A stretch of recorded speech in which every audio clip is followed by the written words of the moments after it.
पकड़े जाएंगे। आखिर जब 2023 में राहुल जी के पत्र को पढ़ने के कुछ सालों बाद, हाँ, उसके बाद पढ़ लिया। आखिर जब 2023 में आदरणीय प्रधानमंत्री नरेंद्र मोदी जी की सरकार ने यह अधिनियम सर्वसहमति से पारित किया, तब भारतीय राष्ट्रीय कांग्रेस ने अपनी विचारधारा के अनुकूल इसका पूरा समर्थन किया। आज भी इसमें कोई शक नहीं होना चाहिए कि भारतीय राष्ट्रीय कांग्रेस महिला आरक्षण के पक्ष में डट कर खड़ी है और खड़ी रहेगी। लेकिन अध्यक्ष महोदय, सच्चाई ये है कि आज की चर्चा दरअसल महिला आरक्षण पर है ही नहीं। जो विधेयक के सरकार ने पेश किया है, उसका प्रारूप हमने पढ़ा, उससे पूरी चर्चा ही बदल गई है। उनकी सरकार के इस विधेयक का सार सुनिए। सबसे पहले इसमें लिखा है कि संसद में महिला आरक्षण 2029 तक लागू होना चाहिए। अब सहमत है।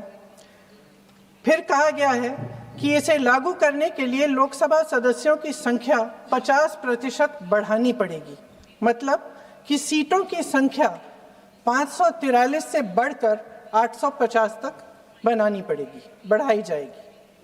और इन सीटों को बढ़ाने के लिए एक परिसीमन आयोग बनाया जाएगा जो 2011 की जनगणना को आधार बनाकर ये कार्य करेगा। ऊपर से इसमें कोई आपत्तिजनक बात नहीं लगती, मगर इसे गहराई से समझा जाए तो इसका असली मकसद उभरता है।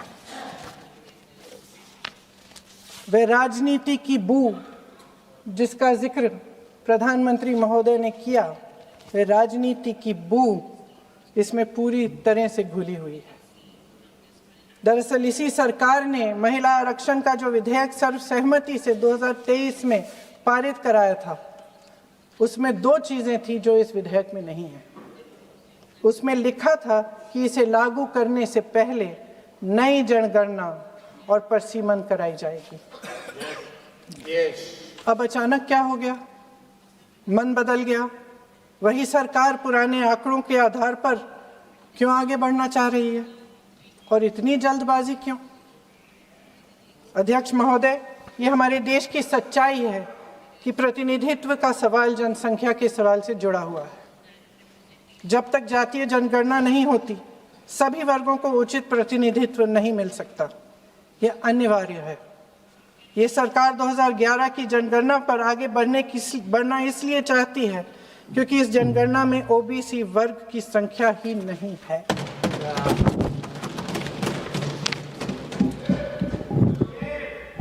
आज प्रधानमंत्री महोदय ने बड़े हल्के में बोल दिया कि इस वर्ग और उस वर्ग के बारे में हम बाद में देख लेंगे। कौन सा इस वर्ग, कौन सा उस वर्ग? ओबीसी वर्ग की बात कर रहे थे कि हम बाद में ही देख लेंगे इसके बारे में। ये हल्के में नहीं लेना चाहिए अध्यक्ष महोदय। एक बहुत बड़ी संख्या है, एक पूरे वर्ग का परिश्रम है, एक पूरे वर्ग का संघर्ष है।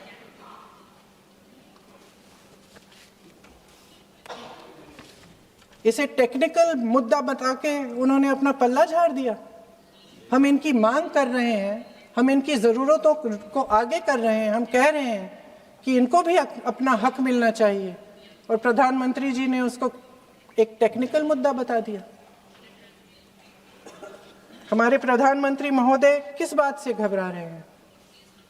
इसी बात से ना कि जब नई जनगणना होगी तो इस ओबीसी वर्ग के असली आंकड़े निकलेंगे और उसमें पता चलेगा कि ये वर्ग कितना मजबूत है, कितना बड़ा है, और उसके हक को कोई नकार नहीं पाएगा। 2011 की जनगणना को परिसीमन का आधार बनाकर प्रधानमंत्री जी ओबीसी वर्ग की ये हक छीनना चाहते हैं।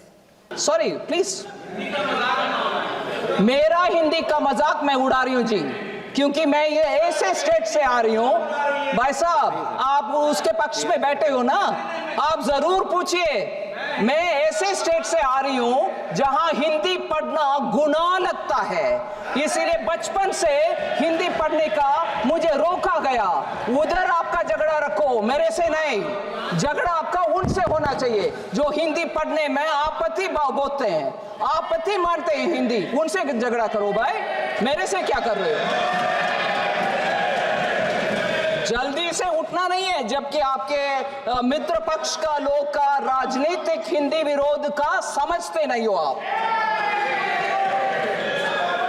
सर, लुक्का पार्लियामेंट्री वर्ड है क्या सर? हाँ, I didn't use any such a word. What is lukka?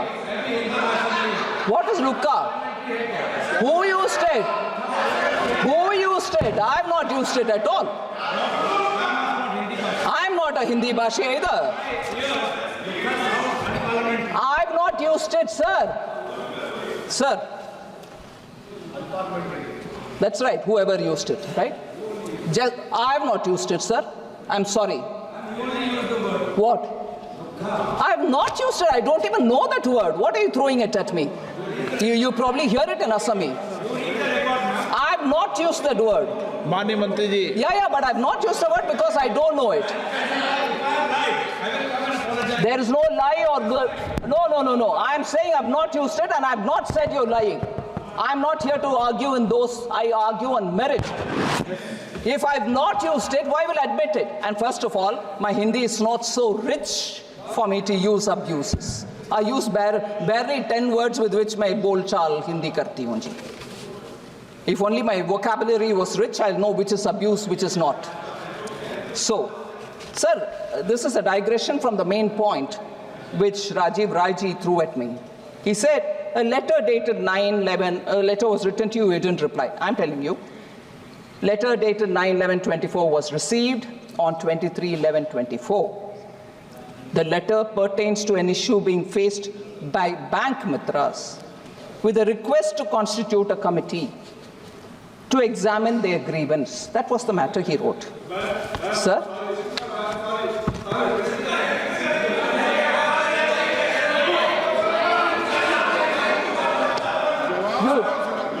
That is your letter now? Huh? Which is the letter you're talking about? Huh? Without permission, बोल रहे हैं। Oh, okay, sir. Okay, thank you. I'll get that detail also. But now the detail. Excuse me, भाई साहब, वो पूर्ण सशक्त है, वो बोलेंगे हमारे साथ। Don't worry. नहीं, 1 मिनट। वो ठीक है भाई, 1 मिनट। प्लीज, आपको अलाउ नहीं किया। नवंबर में इनके चिट्ठी का विवरण मैं दे रही हूं। अभी वो बोल रहे हैं दूसरी डेट, उसका भी मैं डिटेल्स निकलवा करके उनको दे देती हूं। सर, आपके सामने बोल रही हूं मैं। और ये नवंबर का चिट्ठी का जवाब मेरे से मैंडेटरी 15 दिन के अंदर एक्नॉलेजमेंट गया है उनसे, उनके पास, और उसके बाद डिटेल्ड रिप्लाई भी हमारी तरफ से चला गया इस मामले में। अगर उनके पास दूसरे और मामले हैं तो वो बोलने दीजिए, मैं जवाब उसका भी देती हूं। ठीक है, आप अभी बोल रहे हैं ना, दैट्स फाइन। अभी बोल रहे हैं। एक मिनट मंत्री जी, 1 मिनट।